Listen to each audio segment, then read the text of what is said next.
Noticeably missing from the Dundee team sheet is Claudio Caniggia, who seemed set to make his Dens Park farewell. His omission is one of 4 changes from the team which lost at home to Hibs last Sunday. Tweed, Garrido and Del Rio are out as well. Back come Chris Coyne in defence, Javier Artero and Beto Carranza in the wide midfield positions, and top scorer Juan Sara. It's back to the strike pairing which started the season for Dundee, with Fabian Caballero still searching for full match fitness on his return from injury, but he's become the club's record signing this week, the fee approaching £700,000. Speculation about Chris Innes leaving Kilmarnock has been ended with his signing of a new deal to keep the 24-year-old defender at Rugby Park. There's only one change in the Killie team from last Friday night's starting lineup against Hearts. Alan Mahoud is suspended. Mark Riley replaces him in the midfield. Spaniard Jesus San Juan, who made his Kilmarnock debut here, isn't quite ready to return after injury, but his fellow countryman and former teammate at Airdrie, Antonio Calderon, continues in the playmaker role. The referee for Dundee against Kilmarnock is Alan Freeland.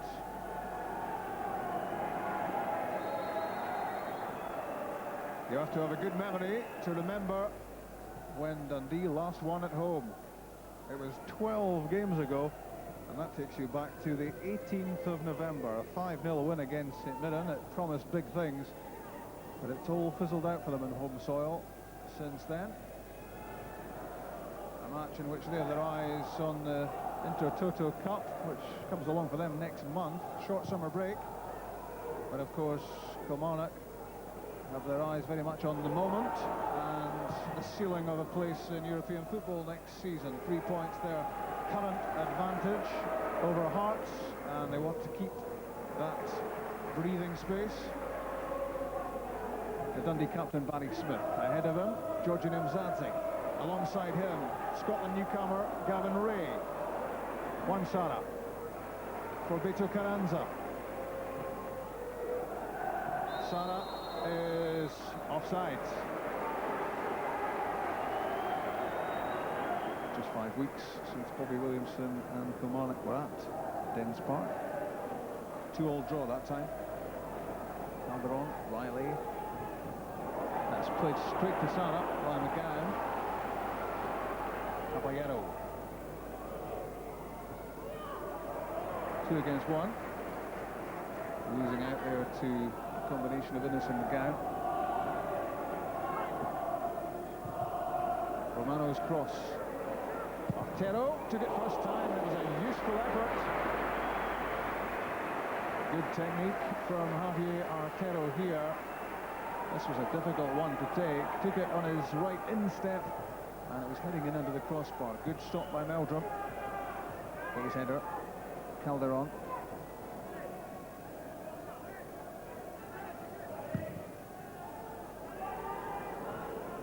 Back goes Kizunishvili, and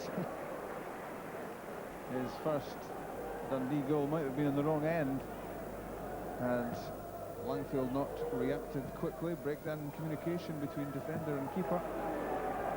He's smiling now, Jamie Langfield, but with a red face there had that ended up in the net.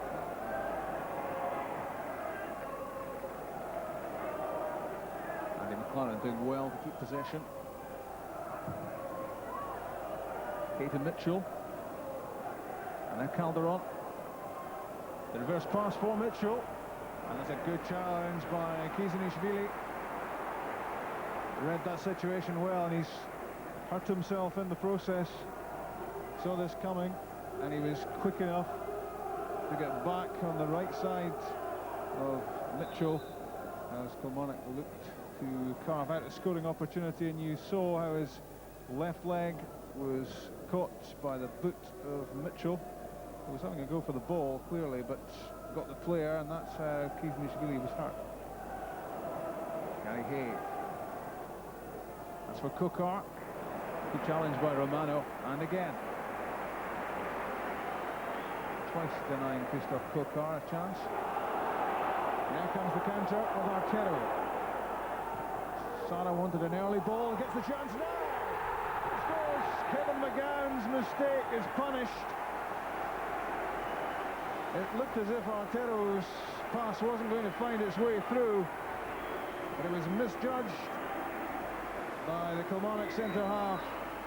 And Sara scores his 17th goal of the season. It should have been cut out by Kevin McGowan. He knows that better than anyone. And that left Colin Meldrum helpless. Dundee take the lead. 10 minutes from half-time.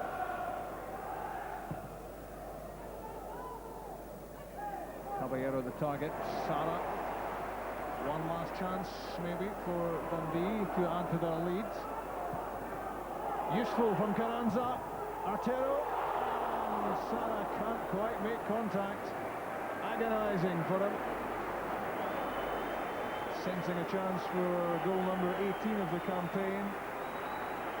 Great skills down the line from Carranza. Artero fired it across. Took a deflection on its way through to Sara. And he was frustrated as he tried to get his head to it. Mitchell to Dundee. He's lost it in a dangerous area. Artero. That's for Caballero. Slipped at a crucial point. Played away by McGowan. Dundee now beginning to create opportunities. And they'll be disappointed there with 3 against 3 that they couldn't stretch the lead. It was Artero who set up Caballero and he lost his footing right there. 2 minutes added already at the end of the first 45. That's the half-time whistle. One VIP Argentinian is missing. That's Claudio Caniggia, but it's another Argentinian whose goal separates the sides and might well have added to it as well. Signs here as well that his partnership with Caballero will bear fruit again for Dundee, but set up here by the ball in from Artero. A mistake made by Kevin McGowan, who should have cleared, and Sara tucking away his chance. Not much else to speak of in a pretty disappointing first half, but Dundee coming alive towards the end of the first 45, and they lead by a goal to nil. Kilmarnock want to keep up their impressive recent record of qualifying for Europe, and they are in full position for that final UEFA Cup place at the moment, 3 points clear of Hearts, but they would like to get something out of this match at Dens Park.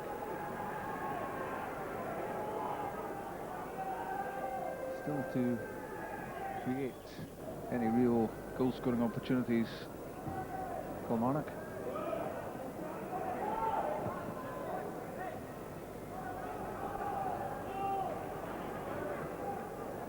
Cleared away by Coyne.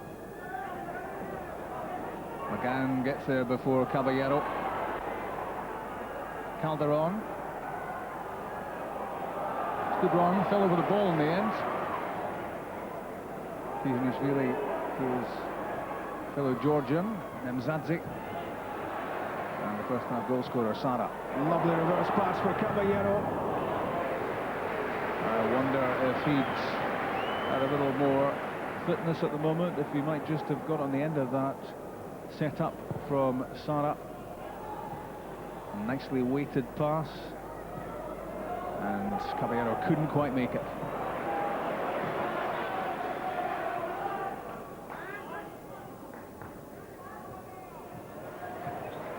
Neat touch from Alessandro Romano. Beto Carranza stopped by Innes.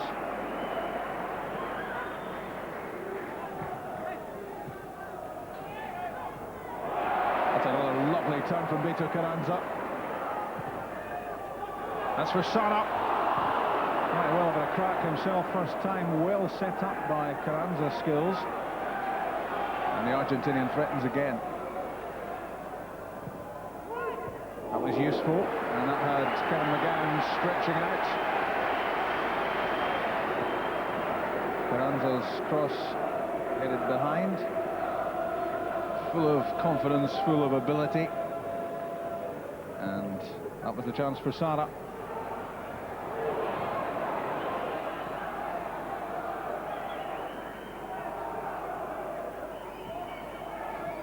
McPherson to Riley. Calderon showing signs of tiredness.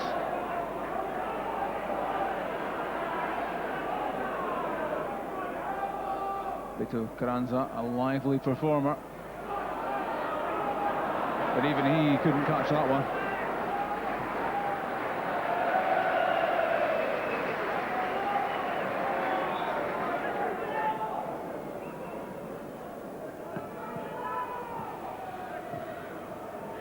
Neat one from Romano, and gets it back from Carranza. A chance to create, but not with that. Favours his right foot by the looks of it. Alessandro Romano got himself into a great position there, but couldn't find the ball into the box. Kilmarnock have a go with a defender going off, Chris Innes. And there won't be too many more times like these for Ali McCoist, about to draw the curtain down on a glorious career.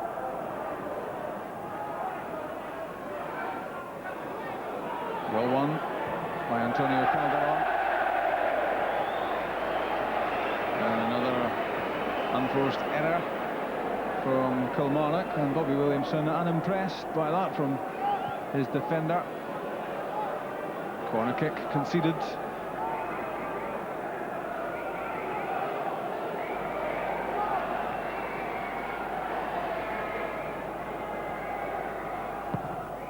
In from Carranza.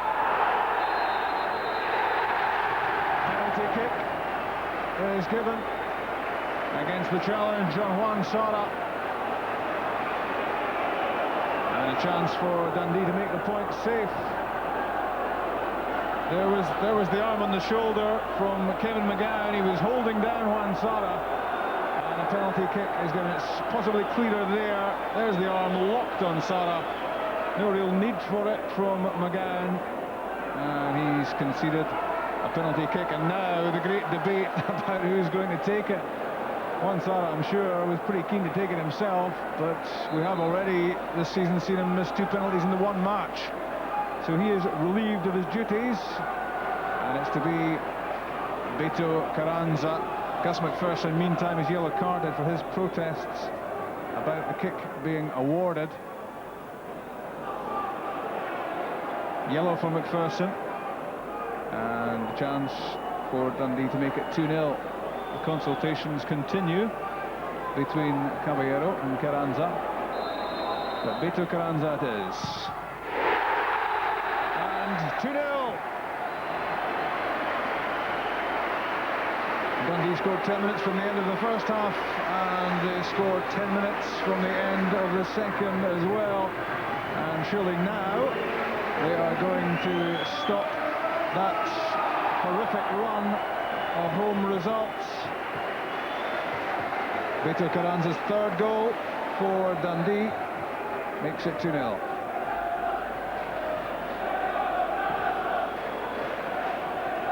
Ivana Bonetti might have something to shout about tonight.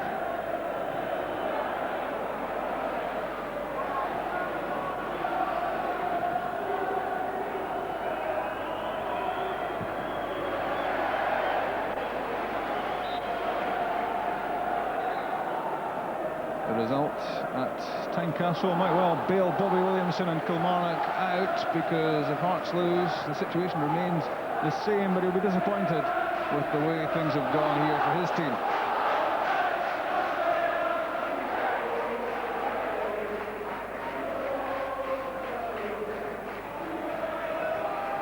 Caballero takes a deflection. Here's Juan Sara. Well, he looked a certainty there to score his second of the game, Sara. But sometimes for him it seems better when he's got very little time to think about it. He had bags of time here to get the ball down and steer it in. Well, that's what you call in golf a fresh air shot.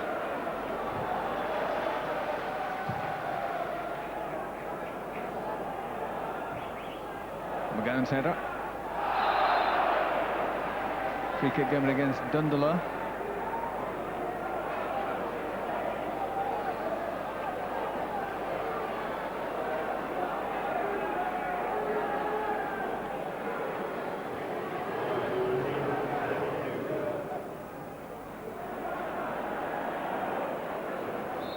coin, and Mzadze over the free kick. Beto Carranza, Wansara. Ball in the net, but it won't count. Offside flag up against him. That was a lovely finish from Wansara. Having missed the sitter, he then produced this tracker down on the chest, flicked in with the outside of the right boot, but the flag was up already for offside. Ray to Carranza. McPherson intercepted, then gave it away to Romano. Carranza again. And mistakes aplenty at the back for Kilmarnock, offering up more opportunities for Dundee, and a chance for Beto Carranza here to get his second of the match. Tried to curl this into the top corner, but needed to steer it down a bit. McGowan's header, flicked on by McLaren. Here comes Craig Dargo, a chance to pull one back, and Dargo does. 2-1, and 2 minutes of stoppage time remaining. He scored here 5 weeks ago in the corresponding fixture before he was red-carded, and again showing his pace and his sharpness and his ability to finish.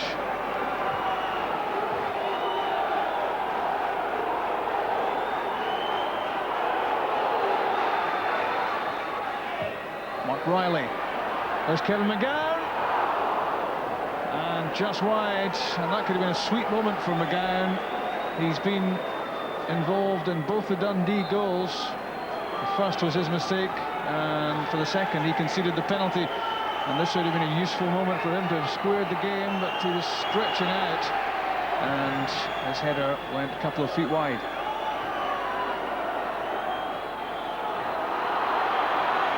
Here's Calderon inside the 4th minute of added time, and Andy McLaren within inches of grabbing a point for Kilmarnock. A well-timed run, a glancing header. Jamie Langfield was beaten, and it just spun wide of target. So close from McLaren.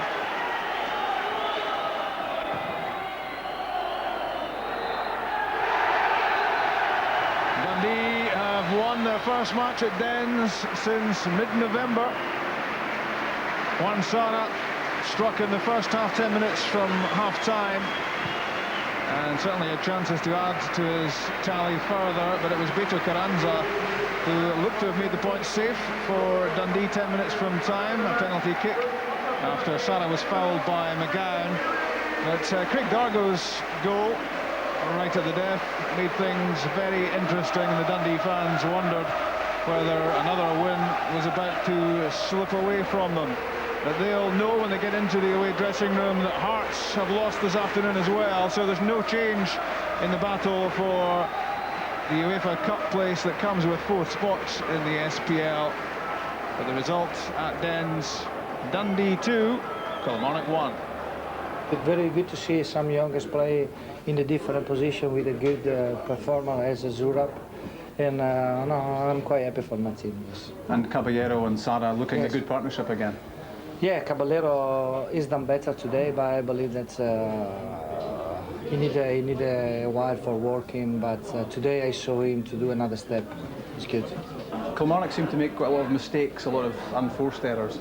Yeah, we did. We gave a lot of needless corners away. We passed the ball back, and we should have been going forward and put our goalkeeper under pressure. And that invited Dundee on, and you just can't do that, especially when the ground's as bumpy as what it is. You say you didn't deserve much, but you could have grabbed a point at the end because 2 good headers from McGowan and McLaren were painfully close. Yeah, we could have done, but I think it would have been unjustified. But you've just got to keep on going and try and get something out of the game. Sometimes you don't deserve it. Juan, you'll be pleased with Dundee getting a home win. It's been a while. Yeah, because after this bad season at home, we could win at here, and I'm very happy about that, in the last game. At this stage of the season, you must be thinking that you could have done an awful lot better. Yeah, I think today we played very well, and it's good for the next year, no? For the team. I suppose the good news for you is that Hearts lost as well today, so the gap remains the same. Yeah, but we don't take any consolation for Hearts misfortune. We've got to worry about ourselves and keep on trying to win games, and it's going to be hard. We get Rangers now and Celtic afterwards. Why did Kanisha not play today? Because I chose, it's a technical decision, I chose Juan Sara and Fabio Caballero because Fabio needs to play all the match. And then Juan Sara is our top scorer, so he was just technical. Will Kanisha play again for Dundee? Could be, he's available. Is there any news on what the future is for Kanisha? Everyone expects him to leave Dundee in the summer. Will that happen? I don't know, to tell you the truth, because I believe that it's an old story now. It's better if we're talking about football and that's it. Yeah, but a lot of people want to know what's happening. Yeah, but with every time we are here and talking about Kanisha, but nothing happened. So we have to carry on and speak about football. Let's speak about next season. Could Kanisha be part of your plans? He has 2 years of contract, of course. Do you hope you can still keep him? I hope so. Yeah. Any offers so far? Not yet. Not yet, but There is something probably, but nothing sure. So it's difficult to say. Nothing's decided. No, not really.